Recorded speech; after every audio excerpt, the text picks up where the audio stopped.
64 anyos na lalaki, cool na cool, sakay ng kanyang 6 feet tall na bisikleta sa Pili, Camarines Sur. Narito ang report.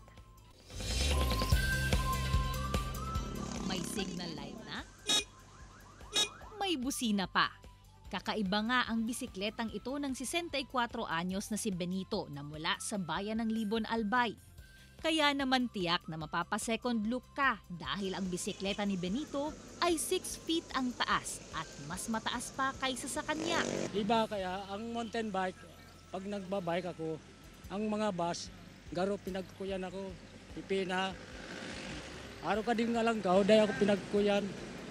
Sinda pa nag-kuyan sa kuya kong bisikleta. Taong 1980 pa nang ginawa niya ang kakaibang bisikletang ito. Dati raw ay 9 feet pa ang taas nito. Pero dahil nagkakaedad na siya, binawasan na niya ito. At kung sasakay at bababa naman sa kanyang bisikleta, tamang diskarte lang daw ang kailangan ayon kay Benito. Simple lang ang pedal ko, dahil man ako napapagan. Dahil problema, kung traffic, nailukso na ako.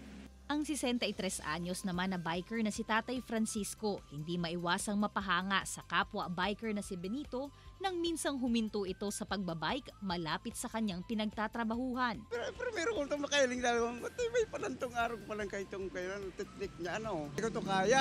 Ako na, nagkauna ito. Ang kwento talaga, itong mountain bike lang. Ayon pa kay Benito, tamang pang-ehersisyo raw ang benepisyo ng pagbibisikleta para sa tulad niyang senior citizen na.